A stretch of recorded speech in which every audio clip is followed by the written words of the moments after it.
Assalamualaikum warahmatullahi wabarakatuh.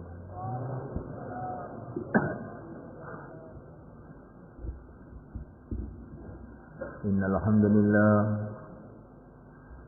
hamdalillah nasta'inuhu wa nastaghfiruhu wa nu'minu bihi wa natawakkalu 'alayhi wa na'udzu bihi min shururi anfusina wa min sayyiati a'malina. من يهديه الله فلا مضل له ومن يضلل فلا هادي له. أشهد أن لا إله إلا الله وحده لا شريك له وأشهد أن سيدنا ومولانا محمدا عبده ورسوله. اللهم صل وسلم وبارك عليه وعلى آله وأصحابه والتابعين لهم إلى يوم القيامة. أما بعد. Hadirin yang dimuliakan Allah SWT, majelis kita ini adalah majelis usaha yang mendengarkan usaha, yang berbicara pun usaha. Usaha perkara yang sangat penting dalam kehidupan seluruh umat manusia. Siapa saja, di mana saja, yaitu usaha hidayah. Hidayah ini adalah satu petunjuk, satu cahaya dari Allah Subhanahu wa taala. Yang bila hidayah ini masuk di dalam hati, maka manusia itu akan kenal kepada Allah SWT. Dia akan faham bahwa yang berkuasa di alam semesta ini hanya Allah. Manusia tidak berkuasa, yang menciptakan manusialah yang berkuasa. Negara-negara tidak berkuasa, rakyat juga tidak berkuasa. Yang berkuasa adalah yang menciptakan negara-negara, yang menciptakan rakyat, Allah Subhanahu wa ta'ala. Manusia ini betul-betul tidak bisa apa-apa. Manusia ini tidak ada apa-apanya. Manusia ini tidak ada kalau tidak diadakan oleh Allah. Manusia ini tidak hidup kalau tidak dihidupkan oleh Allah. Manusia ini tidak bisa berpikir kalau dia dikasih pikir oleh Allah. Manusia ini tidak bisa melihat kalau tidak dikasih penglihatan oleh Allah. Manusia betul-betul sangat berhajat kepada Allah dalam setiap waktu, dalam setiap detik. Kalau satu detik saja manusia tidak ditolong oleh Allah, maka manusia ini akan musnah.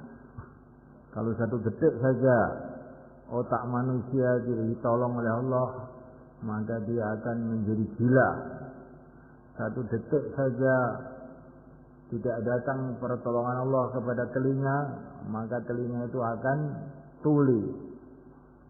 Satu detik saja tidak datang pertolongan Allah kepada jantung kita, jantung kita akan mandek. Satu detik saja tidak datang pertolongan Allah kepada keluarga kita akan berantakan. Satu detik saja tidak datang pertolongan Allah kepada istri kita, nggak tahu jadinya.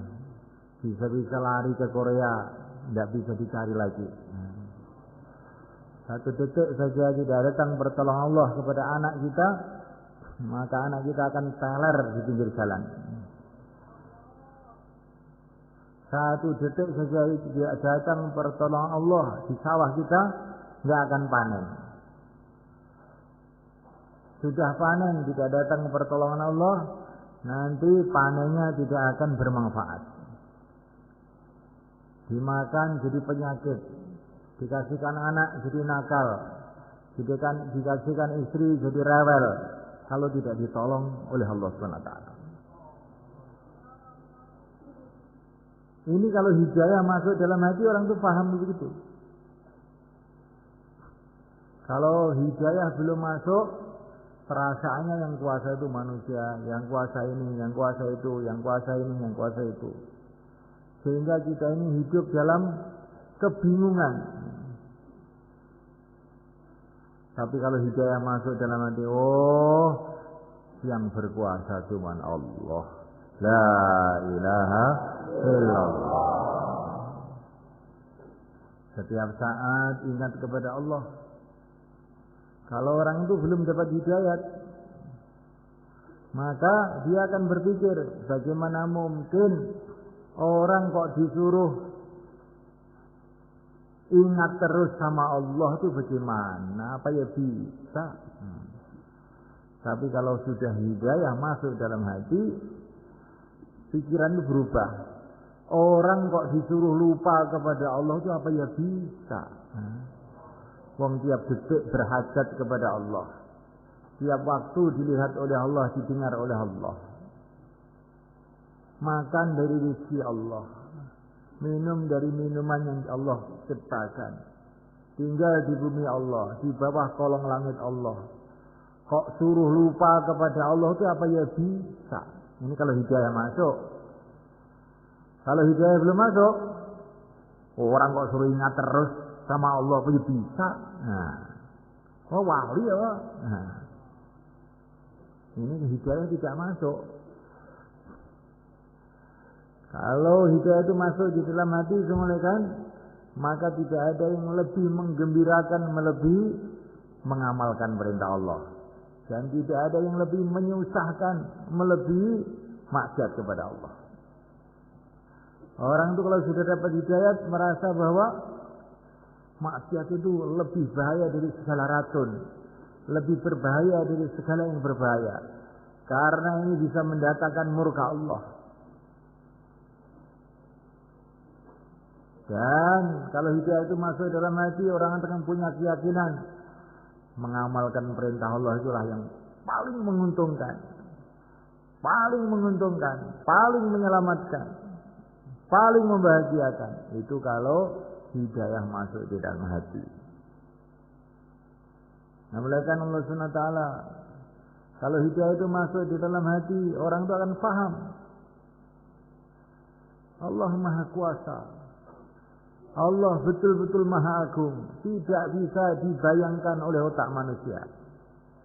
Bagaimana otak yang 1 liter bisa membayangkan Tuhan pencipta alam semesta ini, yang telah menciptakan alam semesta ini dengan kun, jadilah maka jadi. Bentuknya alam ini saja kita ini tidak bisa menggambarkan. Bentuknya alam semesta ini apa bundar, apa persegi 4, apa persegi panjang, di atasnya di mana, otak kita nggak sampai. Apalagi kok batasnya alam, jumlahnya alam semesta ini kita ini membayangkan saja nggak bisa. Berapa jumlahnya bulan? 1 itu yang kamu tahu, banyak yang sana itu. Nah, berapa jumlahnya bintang-bintang yang ada di langit? Nggak ada yang tahu. Kalaupun tahu itu namanya Abu Nawas. Nah, berapa jumlahnya Abu Nawas bintang-bintang yang ada di langit? Kamu tahu apa enggak? Tahu. Jumlahnya sama dengan rambut kepala kamu itu. Hitung sendiri, nanti kalau sudah hitung laporan sama saya. Itulah jumlahnya bintang-bintang yang ada di langit. Katanya Abu Nawas. Maknanya ini tidak ada orang yang bisa ngitung. Sampai ahli-ahli antariksa, ahli-ahli teropong-teropong gede, nggak bisa. Apalagi kalau ngitung, memperkirakan saja tidak bisa. Ini semua ciptaan Allah. Jadi kun jadilah maka jadi. Maka keagungan Allah Subhanahu wa taala itu betul-betul tidak bisa dibayangkan oleh otak manusia. Ini kalau orang dapat hidayah. Maka kata para ulama, Allah itu dia di atas, tidak di bawah. Allah lah yang menciptakan atas, yang menciptakan bawah. Allah tidak di bumi, tidak di langit. Allah lah yang menciptakan bumi, menciptakan langit. Allah tidak berhajat dengan apa saja, tidak berhajat dengan zaman, tidak berhajat dengan tempat. Dialah yang menciptakan segala tempat. Subhanallah, maha suci Allah, maha agung Allah, betul-betul tidak bisa diukur oleh otak manusia. Ini kalau orang dapat hidayah. Sehingga kalau mendengar asma Allah disebut Allahu Akbar, hatinya gemetar, ketakutan. Ini kalau hidayah masuk dalam hati. Nah, oleh karena Allah Ta'ala, bagaimana kalau sekarang itu dibisikkan ke telinga kita, itu Pak Presiden ada di belakang kamu, pasti kita akan terkejut. Nah, Presiden? Nah, iya Presiden ya, di belakang kamu itu. Nah, oleh karena Allah Ta'ala, kalau kita dikasih tahu, itu belakang kamu ular, terkejut nggak kira-kira? Terkejut. Kalau dikasih tahu harimau di depan itu, kita akan terkejut.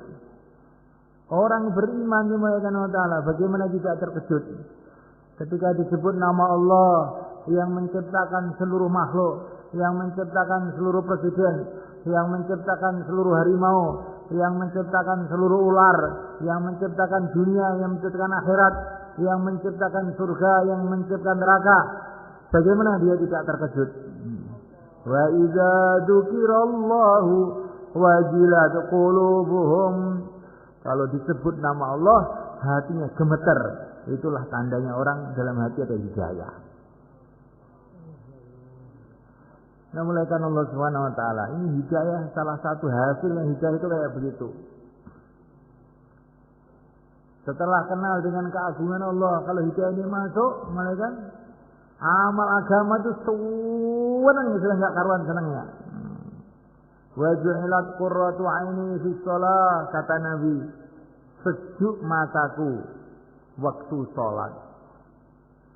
Baginda Nabi itu semuanya kan, kalau beliau itu lagi capek, lagi pokoknya sangat capek sekali lah, maka beliau mengatakan kepada Sayyidina Bilal, arihna biha, ayo salat biar seger lagi. Nah, jadi baginda Nabi kalau capek malah salat biar seger.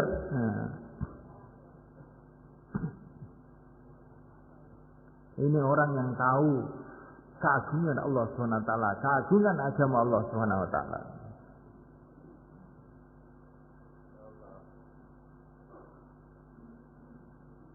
Alhamdulillah. Saya sedang mencari siapa yang ngantuk. Ini kalau ngantuk itu kok kelihatannya bahaya sekali. Kalau orang diajak bicara agama ngantuk, ini kelihatannya sangat bahaya. Betul bahaya. Kalau direnung itu bahaya. Kalau dianggap tidak bahaya, biasa, itu karena nggak mikir yang betul-betul. Kalau kamu pikir betul-betul, bahaya betul ya. Nah, mulai kan Allah Ta'ala, ya, kalau saya ini bicara mengenai raja-raja, presiden-presiden, pejabat-pejabat yang ada di sini, terus kemudian kamu tidak menghiraukan sama sekali, apa? Kira-kira marah nggak itu? Pejabat-pejabat yang datang itu kira-kira tersinggung nggak mereka? Kira-kira ya akan tersinggung. Padahal itu pejabat dan manusia ya, yang 5 tahun pensiun. Nah, ini kita renungi mereka. Jadi kalau sudah bicara agama itu kayak para sahabat. Para sahabat itu juga kayak kita, kadang-kadang main-main, naik kuda, lempar-lemparan semangka, biasa, guyonan juga kadang-kadang. Tapi kalau sudah urusan agama datang, matanya melotot semua, merah semua, nggak ingat apa-apa lagi. Nah, ini para sahabat. Sayyidah Aisyah radhiyallahu taala mengatakan, baginda Nabi itu, masya Allah sangat sayang sama istrinya. Tapi kalau sudah mendengar azan dikumandangkan, seolah-olah tidak kenal. Seolah-olah tidak kenal. Au kama qalat. Jadi begitu kita kalau sudah urusan agama, ini ada orang namanya Bishr Al-Hafi. Itu dulunya itu preman mereka. Bishr Al-Hafi itu asalnya preman. Dia sedang duduk di warung itu, ngobrol sana ngobrol sini dengan teman-temannya. Tiba-tiba ada orang lewat, jauhlah dulu nih, ke masjid. Ini panggilan Allah datang, hayya 'alas shalah, ke masjid, katanya orang tadi.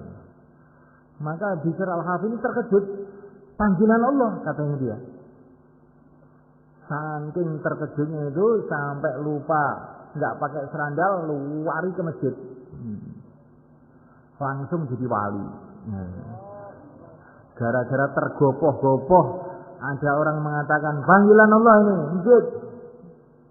Berubah, itu asalnya perweman tidak karuan, jadi wali tidak karuan. Nah, maka nanti kalau ditaskil itu begitu. Sobat, insyaallah menekan. Jadi bukan masalah bicara ini, tapi sikap kita ini bagaimana? Kalau sikap kita kepada Allah ini betul-betul mengagumkan, Allah akan memberikan kepada kita hal-hal yang agung, teman-teman. Insyaallah menekan. Nah, itu caranya. Kita ini kalau ngomongnya itu sudah banyak yang pandai-pandai ngomong. Tapi bagaimana sikap kita? Sikap kita kepada Allah, sikap kita kepada Rasulullah, sikap kita mengenai negeri akhirat, sikap kita mengenai agama Allah, sejauh mana kita mengagumkan perkara-perkara ini, sejauh itu pula derajat kita di sisi Allah Subhanahu wa taala. Namun Allah Subhanahu wa taala, ini tadi cerita mengenai usaha hidayat. Bagaimana usaha hidayat itu? Innal huda hudallah. Hidayah itu adalah milik Allah semalakan.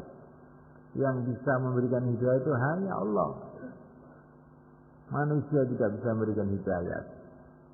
Tetapi Allah Subhanahu wa taala melalui yang mulia baginda Muhammad alaihi salatu wassalam memberitahu kepada kita usaha-usaha yang bila kita kerjakan Allah akan kasih hidayah. Yang pertama kali mendengarkan pembicaraan agama ini. Tandanya orang itu mau dapat hidayah itu dengarkan pembicaraan agama itu, dengarkan betul-betul. Alladzina yastami'una al-qawla fayattabi'una ahsanah. Ulaika alladzina hadahumullah.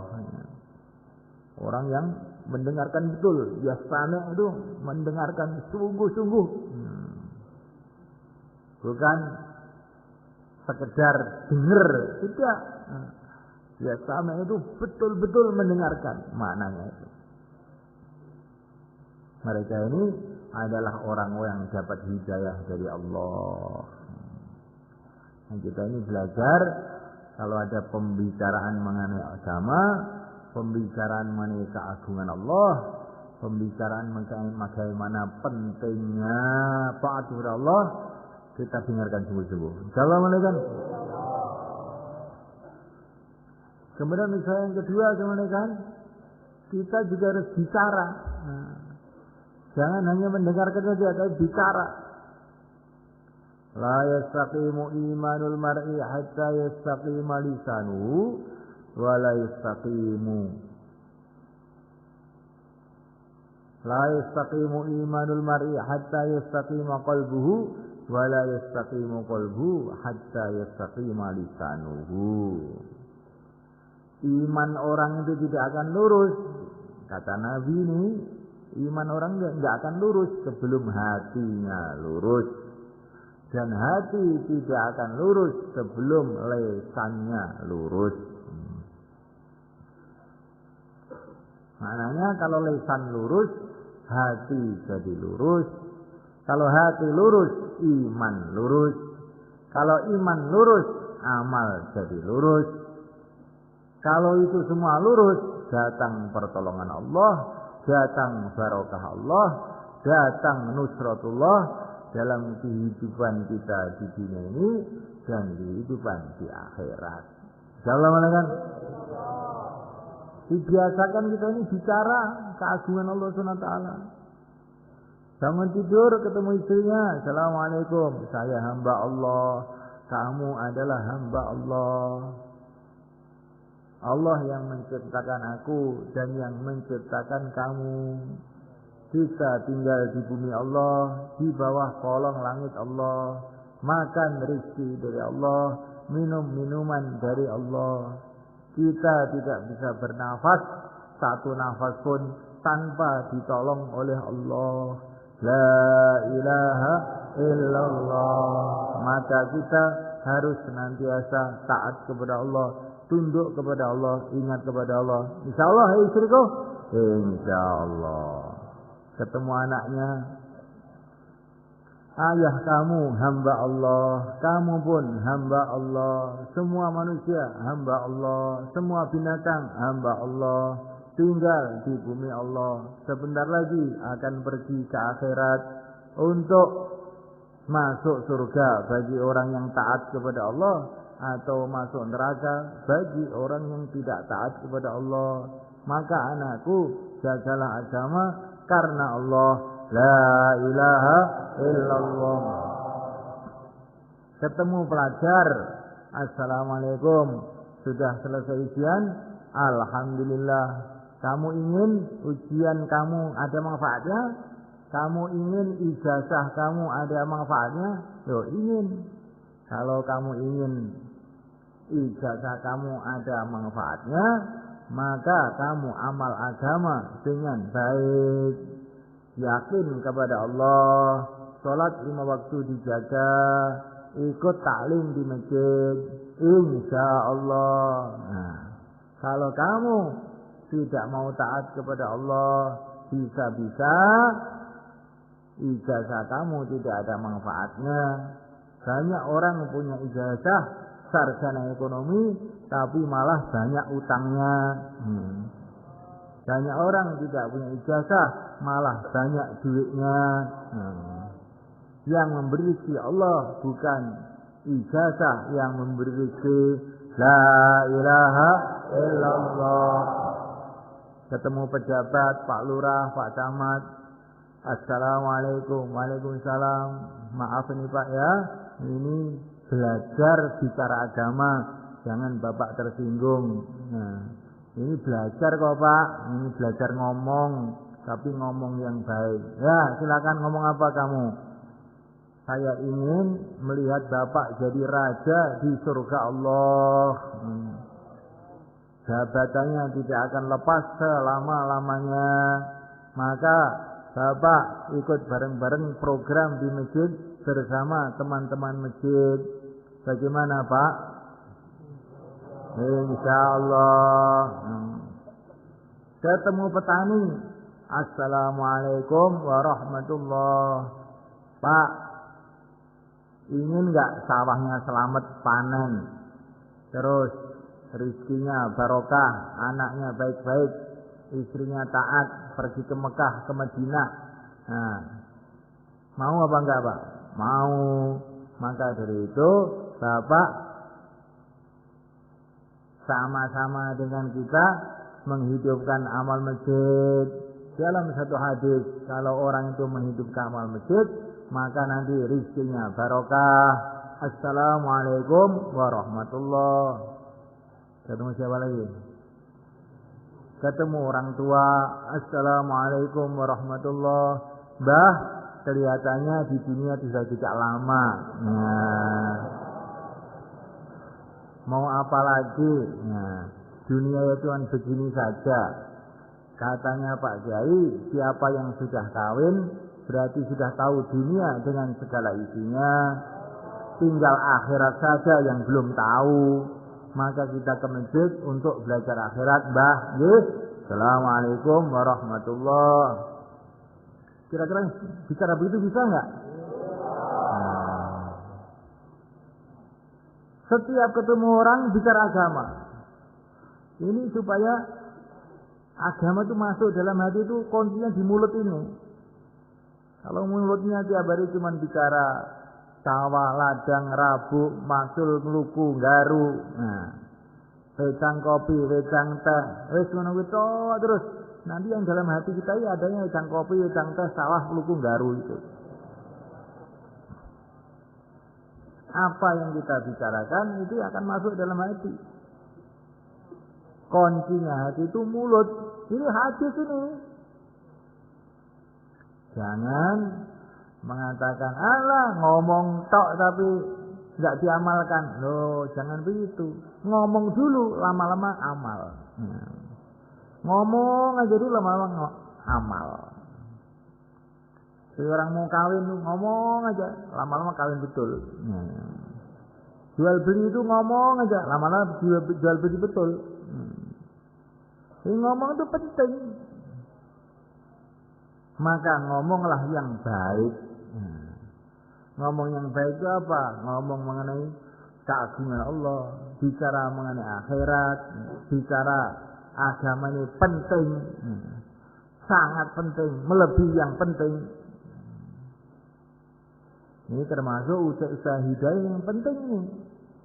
Bicara agama. Nah, oleh karena ta'ala, dan termasuk usaha agama yang sangat penting lagi adalah usaha hidayah yang sangat penting lagi adalah mengamalkan sunnah-sunnah Nabi. Semua amalan yang sesuai dengan arahan Nabi, maka itu akan mendatangkan hidayah. Apa saja ikut arahan Nabi? Arahan Nabi itu siapa yang tahu? Yang tahu adalah para sahabat. Arahan sahabat itu siapa yang tahu? Itulah para ulama-ulama yang ahlinya. Supaya kita bisa ikut Nabi, harus dekat dengan para ulama, dekat dengan kehidupan para sahabat. Orang ini semulaikan Allah Ta'ala, walaupun dia diajari ilmu pertanian, tapi kalau di sekitar dia ini tidak ada sawah, nggak ada ladang, pahamnya sedikit nanti. Tapi orang nggak pernah sekolah pertanian, tiap hari diajak ke sawah, diajak masul, nanti pahamnya mengenai pertanian banyak. Begitu juga semulaikan, kalau hidup kita ini dalam suasana bukan suasana kehidupan para sahabat, suasana kehidupan lalai, maka kita ini paham agama dikit juga. Tapi kalau hidup kita dalam suasana kehidupan sahabat, suasana dakwah, suasana ilmu, suasana ibadah, suasana kasih sayang satu sama lain, dimulai dari masjid-masjid kita, rumah-rumah kita, maka kita nanti akan mudah memahami dan merasakan barokahnya agama itu. Jadi suasana ini penting. Maka malam Jumat itu kita duduk di sini bicara agama, kita malam hari tahajud, tidur semua pakai adab, tidur semua pakai sunnah Nabi semua, nggak bicara dunia. Kalau bisa, kalau sudah ke masjid, HP-nya dimatikan kelas, enggak dibuka-buka lagi. Untuk apa? Untuk membuat suasana para sahabat. Karena para sahabat dulu enggak ada yang pakai HP, enggak ada. Ada sahabat pakai HP? Allah memberi sahabat HP 10 truk juga bisa. Allah Maha Kuasa yang menciptakan segala-galanya. Tapi para sahabat tidak dikasih HP, menunjukkan HP itu tidak baik. Betul nggak semuanya? Itu pikirannya orang iman tuh begitu semuanya. Oh, itu kan dulu zaman onta belum ada HP. Nah. Belum ada HP, tapi Allah kan ada. Allah bisa memberikan itu semuanya. Dulu zaman belum ada pesawat terbang, belum ada ini. Tapi Rasulullah naik ke langit, Allah kuasa. menaikkan Rasul ke langit Isra Mi'raj. Allah kuasa segala-galanya. Maka kita masjid kita ini kita bikin suasana sahabat. Insyaallah kan?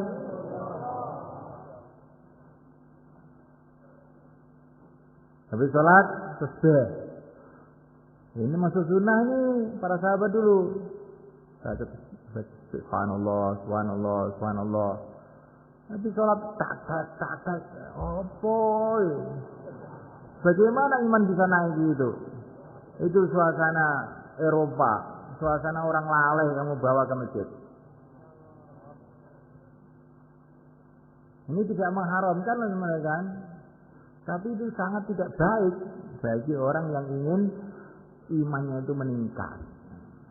Kita ini kan ke masjid ini supaya imannya meningkat, supaya hidayah itu tambah, hati kita tambah bercahaya, tambah dekat kepada Allah, tambah dekat kepada Rasulullah. Itu mau kita kerang-kering bagaimana ini mereka? Ini tambah jauh aja kelihatannya. Kelihatannya loh. Ini kenyataannya begitu itu emang. Ya. Betul mereka. Allah Subhanahu wa taala itu sangat dekat kepada kita. Wa idza salaka ibadi anni fa inni qarib. Allah itu sangat dekat dengan kita. Tapi yang membuat jauh itu apa? Kita ini lalai kepada Allah. Termasuk yang bikin lalai ya radio, koran, televisi, majalah, HP, ngobrol dan sebagainya itu yang bikin lalai. Jadi Allah itu sangat dekat, tapi karena kita ini lalai jadinya terasa jauh. Maka apa saja yang membuat kita lalai kita tinggalkan. Insyaallah mereka minimalnya setiap di masjid lah. Minimalnya. Kalau di masjid pun kita juga lalai juga. Bagaimana amal masjid kita bawa keluar masjid. Jangan amal luar masjid kita bawa ke masjid. Habis sholat di masjid, la ilaha illallah wahdahu la syarikalah lahul mulku wa lahul hamdu wa huwa ala kulli syai'in qadir. Ini habis sholat. Terus ini amalan dibawa ke pasar. Masuk pasar. La ilaha illallah wahdahu la syarikalah lahul mulku wa lahul hamdu wa huwa ala kulli syai'in qadir. Maka ditulis 1 juta kebaikan untuk itu. Karena amal masjid dibawa ke pasar. Jangan amal pasar dibawa ke masjid. Ngomong dunia, ngomong ngalor ngidul dibawa ke masjid. Kalau amalan pasar dibawa ke masjid itu masih agak lumayan. Pasarnya dibawa ke masjid.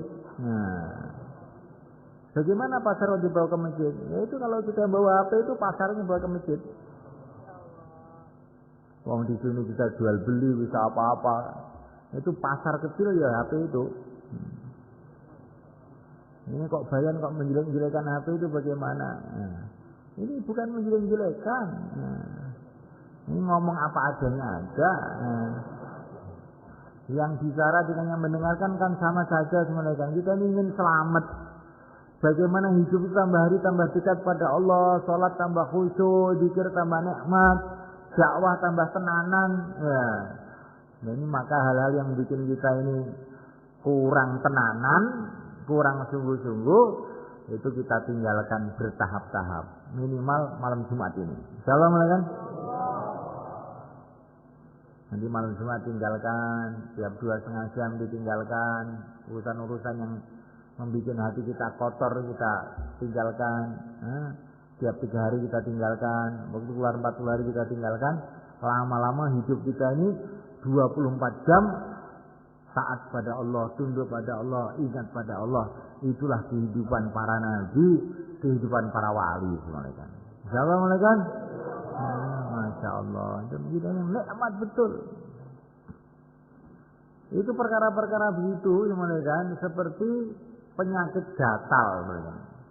Penyakit gatal itu kalau digaruk-garuk, dikukuri, malah enak. Tapi kalau terus lama-lama bonyok. Nah, begitulah kelalaian ini. Rasanya awal-awalnya seperti enak, tapi lama-lama hati kita jadi keras, hati kita nggak akan bisa tenang. Sholat nggak tenang, zikir nggak tenang. Nah, kenikmatan hidup itu akan hilang. Tapi dengan kita mujahadah, justru kenikmatan hidup akan kita rasakan. Sayyidina Ali mengatakan, kalau orang mengamalkan agama, itu Allah akan berikan kenikmatan hidup. Makan jadi rasanya lezat, minum jadi lezat, tidur jadi lezat. Tapi kalau orang itu tidak mau amal agama, Allah akan cabut kenikmatan hidup. Sehingga makan nggak ada rasanya, minum nggak ada rasanya, melihat istrinya nggak ada rasanya, melihat anaknya ampang, melihat temannya sumpek. Itu kehidupannya orang-orang nggak amal agama. Maka zaman dulu kalau kiai itu memberi nasihat kepada santrinya itu aneh. Makanlah yang enak, tidurlah yang nyenyak. Loh kok begitu bagaimana? Iya. Kalau kamu banyak puasa nanti makannya enak. Kalau kamu banyak melek tidurnya nyenyak. Jadi dengan kamu mujahadah, justru kamu bisa tidur nyenyak, bisa makan enak. Tapi kalau sebentar makan, lama-lama perutnya sakit, jadian makan lama-lama. Di agama itu seperti itu semuanya kan. Kalau dikerjakan, justru membuat kenikmatan hidup.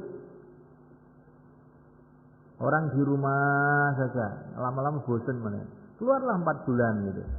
Nanti kan kalau pulang itu terasa, Masya Allah, syukur punya keluarga, syukur, rasa nikmat gitu. Jadi kalau bertahun-tahun di rumah aja, walah gimana kan? Walah, dunia itu malai, dunia itu membosankan. Betul. Agama inilah yang mendatangkan kenikmatan hati. Nah, oleh karena Allah Ta'ala, maka orang Jepang itu katanya duitnya banyak, teknologinya tinggi, tapi di seluruh dunia yang paling banyak bunuh diri orang Jepang. Saya pernah dapat cerita dari Karkun Jepang itu, di DPR-nya Jepang itu pernah ada pembicaraan. Ini kok orang Jepang ini kok pada bunuh diri di mana-mana beribu-ribu orang. Yang berarti kan penduduk kita ini tidak tenang, tidak tentram. Apa solusinya? Apa jalan keluarnya? Ini salah satu anggota DPR yang Jepang itu bilang, kalau menurut saya itu jalan keluarnya suruh masuk Islam saja. Loh, suruh masuk Islam? Apa kamu orang Islam? Bukan, saya belum Islam saya. Tapi saya lihat orang Islamnya nggak bunuh diri, karena bunuh diri itu haram katanya. Islam, orang Islam tuh, saya pernah lihat tuh orang Islam itu malah nakal-nakal, saya juga tahu katanya salah satu temannya. Itu orang Islam yang nggak ngamalkan agamanya begitu. Kalau yang ngamalkan agamanya baik-baik, nggak ada yang jelek katanya. Ini pembicaraannya orang kafir teman-teman. Pembicaraannya orang kafir, cepet. Lah kok malah orang-orang Islam mau ikut-ikutan orang Jepang, mau bunuh diri semua apa? Memuliakan Allah Subhanahu wa taala. Ini usaha hidayah, sunnah-sunnah Nabi dikerjakan, amalan-amalan para sahabat dikerjakan. Amalan para ulama-ulama yang soleh dikerjakan. Karena kita diperintah oleh Nabi, ikut sahabat. Diperintahkan oleh Nabi, bahkan diperintahkan dalam Quran, ikut orang-orang yang dekat kepada Allah. Wattabi' sabila man anaba ilayya. Ikutilah jalan orang-orang yang inabah, yang ahli ibadah. Ikuti itu dia. Quran ini. Maka jangan kita ikut-ikutan kehidupan orang yang tidak beragama, kehidupan orang kafir, kehidupan orang lale. Nah, nanti kita ini kalau jadi lale malah celaka.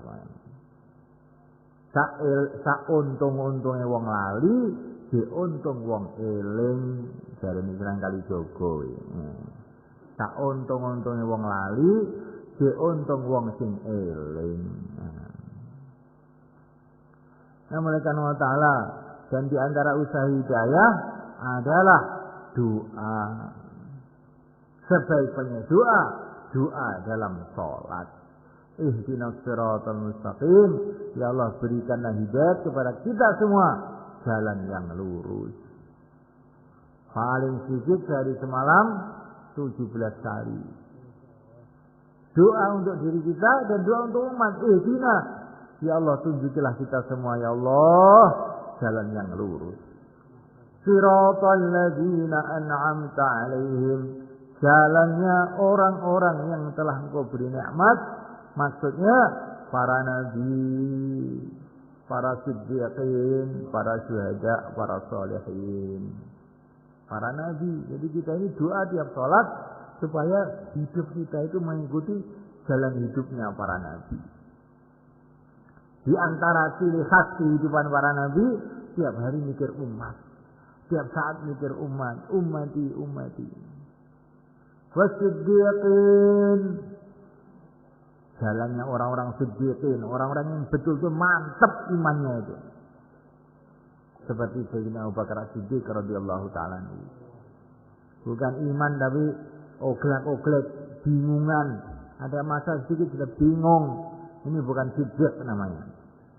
Siddiq itu mantap, tidak pernah bingung lagi. Wasyada, orang-orang syahid siap mati untuk berjuang. Wassalihin, orang-orang soleh. Orang-orang soleh itu bagaimana? Orang yang seluruh kehidupannya mengikuti aturan dan menyerang soleh. Aturan agama. Pertanyaannya mengikuti aturan agama. Perdagangannya tidak riba, mengikuti aturan agama. Keluarganya mengikuti aturan agama. Semua ikut aturan agama, ini orang soleh. Ini doa hidayah.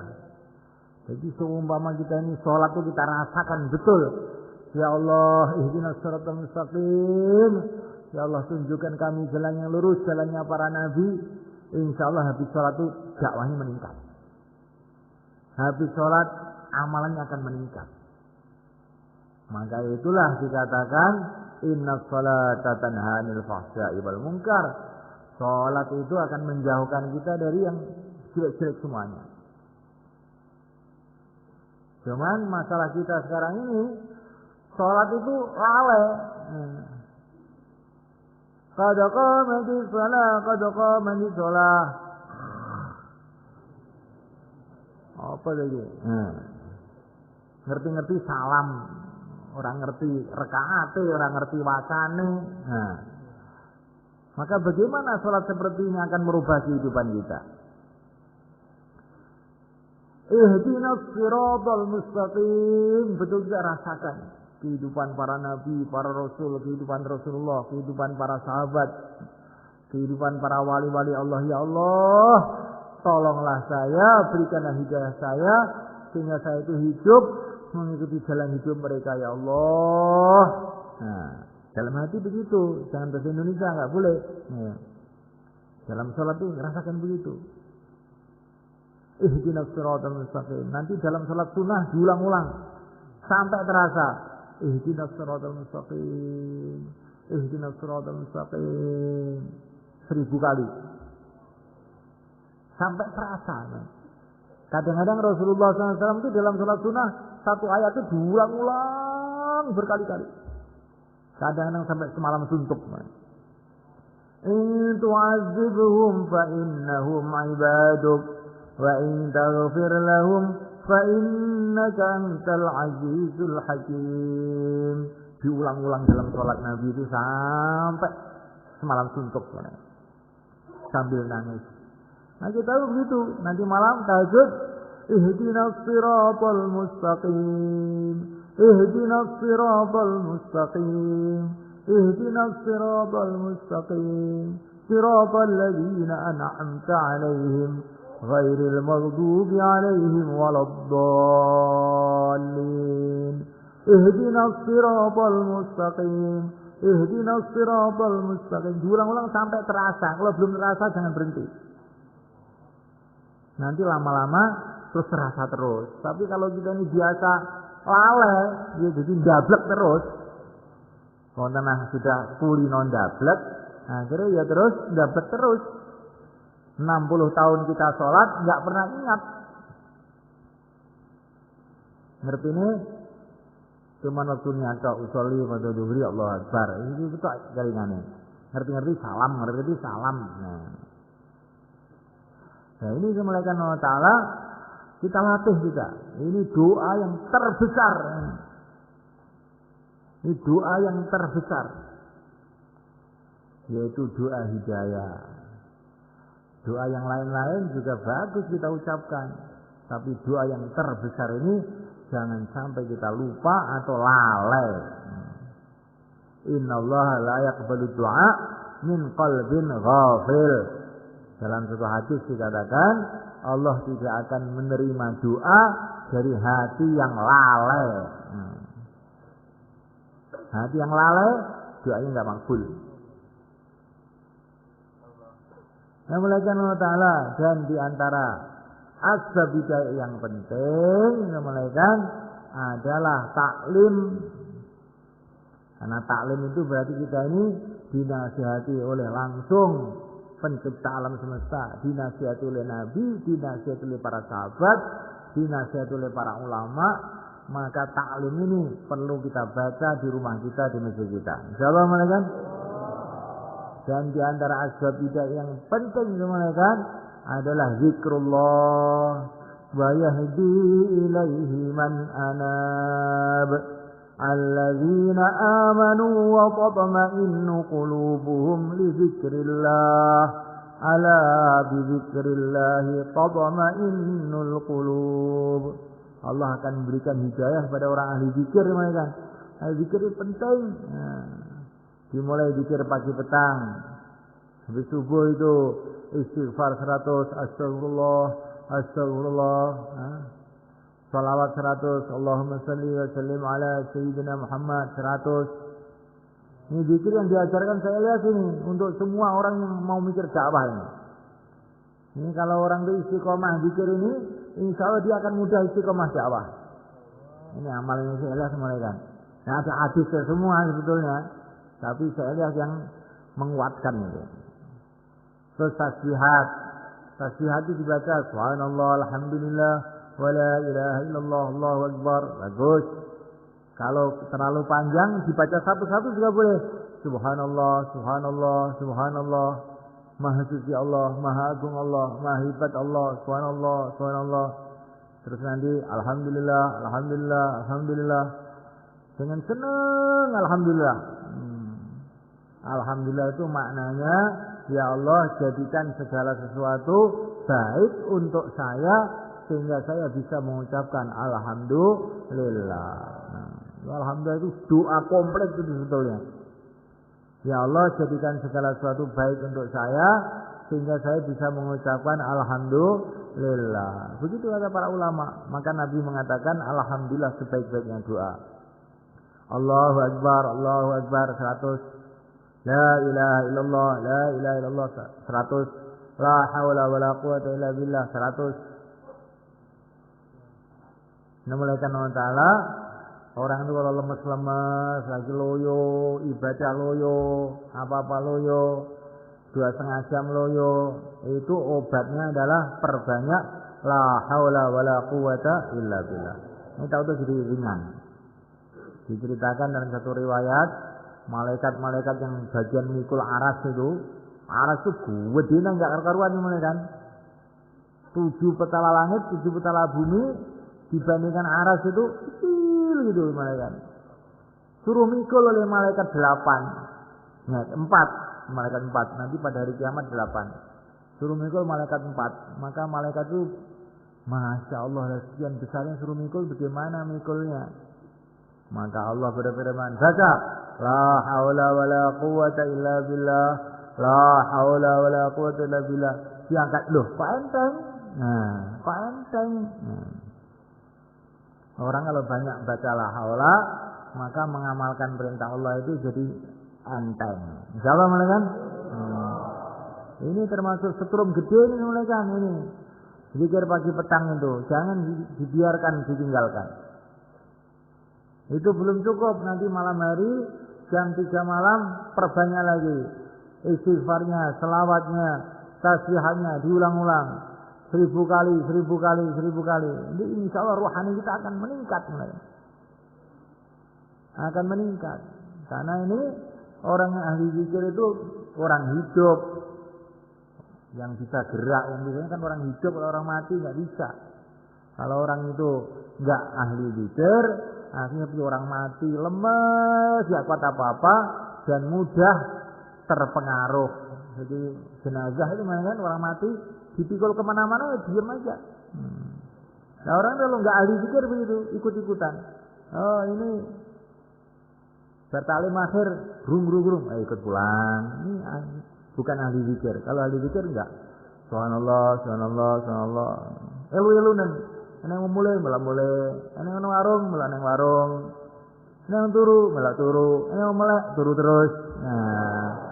Nah, iki zikire apes. Zikire apes insyaallah Bang ya.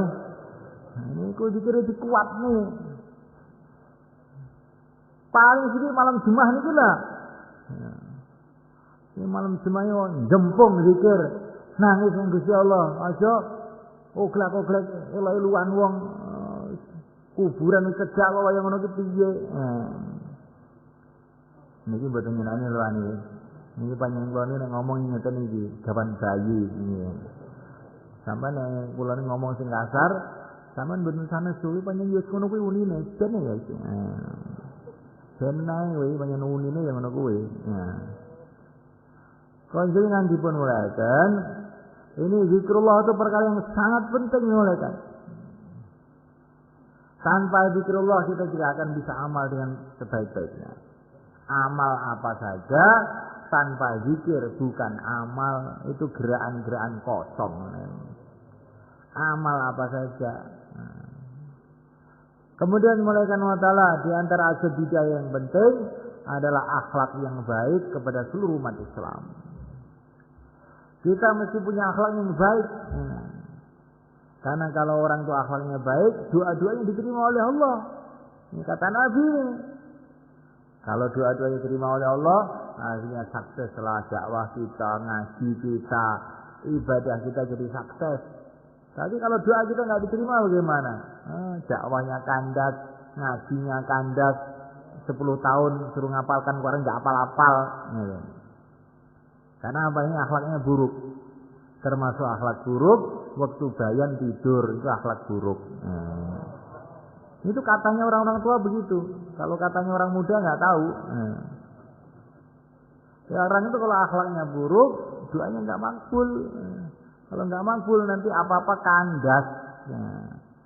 Maka kita perbaiki akhlak kita. Insyaallah kan. Dan semua ini kita buat ikhlas semata-mata mencari ridha Allah. Karena semua amal tanpa ikhlas nggak akan diterima oleh Allah. Untuk itu semua kan, bagaimana supaya ini semua usaha-usaha hidayah ini betul-betul kita kerjakan dengan sungguh-sungguh. Caranya kita keluar 4 bulan. Untuk apa 4 bulan itu? Untuk membicarakan tadi ini. Dan untuk mengusahakan, mengamalkan. Bukannya dibicarakan, tapi di kenyataan dalam kehidupan kita ini. Sehingga hidayah tambah hari tambah besar dalam hati kita. Cahaya tambah terang dalam hati kita.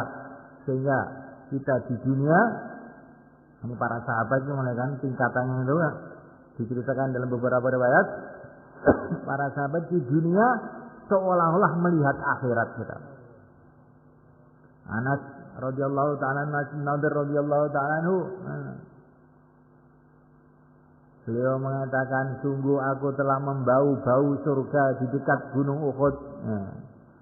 Jadi di dunia, tapi saking hidayah itu betul-betul besar dalam hati para sahabat itu sehingga di dunia bisa membau baunya surga. Di dunia bisa membau baunya surga. Beribadah seolah-olah melihat kepada Allah yang tidak bisa dibayangkan. Sehingga ibadah begitu nikmat para sahabat itu, sholat semalam-malam suntuk. Puasa itu begitu nikmat, Masya Allah. Dan ini semua kan, kalau kita keluar sekarang, ini besok Sabtu itu sudah Rajab. Rajab itu termasuk bulan yang mulia. Di antara 12 bulan itu termasuk bulan mulia, bulan Rajab. Termasuk Ashurul Hurum. Di mana amalan-amalan akan dilipat gandakan. Terus setelah Rajab kita dapat bulan Sa'ban, Ruwah. Nabi mengatakan amalan-amalan manusia ini akan dilaporkan kepada Allah tiap tahunan, tiap bulan Sa'ban. Jadi amalan kita ini dilaporkan kepada Allah bulan Sa'ban tahunan. Ada laporan harian, pagi petang dilaporkan kepada Allah. Ada laporan 3 harian, hari Kamis sama hari Senin. Maka Kamis ini ada laporan nih. Maka jangan sampai Kamis tidak malam istima, ini dilaporkan nanti. Jangan sampai Senin tidak hadir musyawarah ini. Ini pas laporan nih malaikat. Ini ada hadis sahih malaikat. Dan ada laporan tahunan tiap bulan Sa'ban. Nah, malaikat Allah Ta'ala, sedangkan Allah sudah tahu segalanya, tidak perlu laporan siapa saja. Tetapi para malaikat itu laporan itu supaya kita ini loh hati-hati dalam kehidupan kita ini. Amalan kamu semua dilaporkan.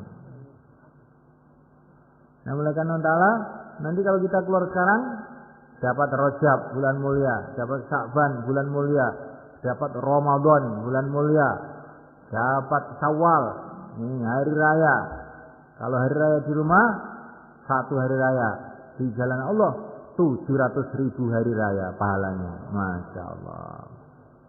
Jadi ini bulan Rajab ini bulan paling cocok untuk memulai keluar 4 bulan. Bagaimana mulaikan? Masya Allah. Maka yang mau keluar 4 bulan silahkan berdiri ke selatan. Taqabbalallah. Monggo.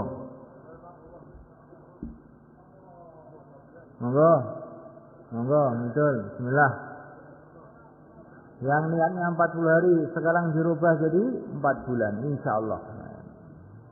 Mumpung Rajab, Ruwah, Poso, Bodo, Masya Allah. Monggo.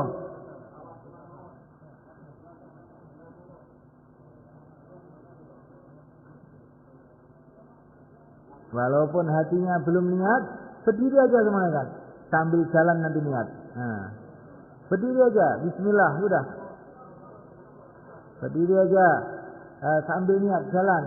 Jalan sambil niat, 4 bulan, bismillah. Tawakkal 'ala Allah.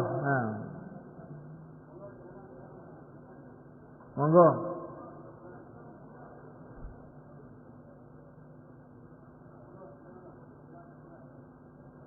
Begitu juga yang 40 hari. Taqabbalallah.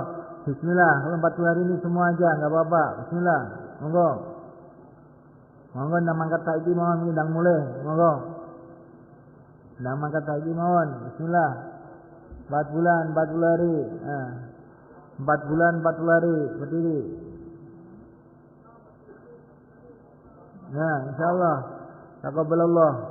Jazakumullah. Monggo mboten sasungkan. Kanjeng Nabi mengentosi kita, para sahabat ngentosi kita, swarga wis dadi, neraka wis siap. Awake dhewe jeneng napa? Rasulullah menunggu kita, para sahabat menunggu kita. Surga sudah jadi, neraka sudah siap. Akhirat sudah di depan pintu. Kita mau berangkat ke sana. Insyaallah kan?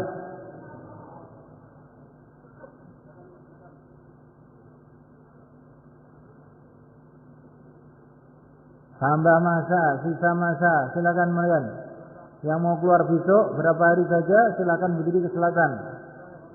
Taqabbalallah. Yang mau keluar besok tambah masa, sisa masa. Monggo 4 bulan 40 hari. Berapa hari saja? Monggo, Pati. Pelajar. Silakan. Mahasiswa. Semua yang mau ke akhirat, kita persiapan semuanya. Insyaallah amin.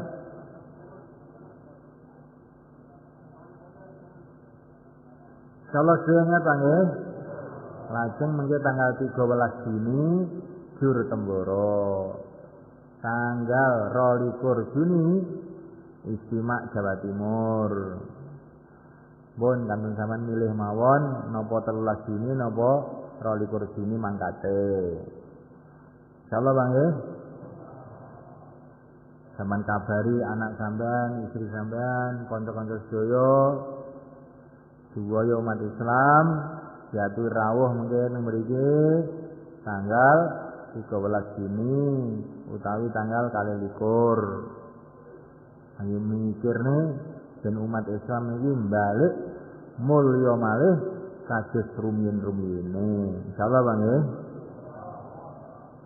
Saniki tiga-tiga kawan-kawan semayanan sok kapan ta awake dhewe iki nang bergerak berjuang kaya wong-wong biyen iki kapan ning ngrungokne sokah arek mangkate saiki. Monggo tiga-tiga kawan-kawan monggo.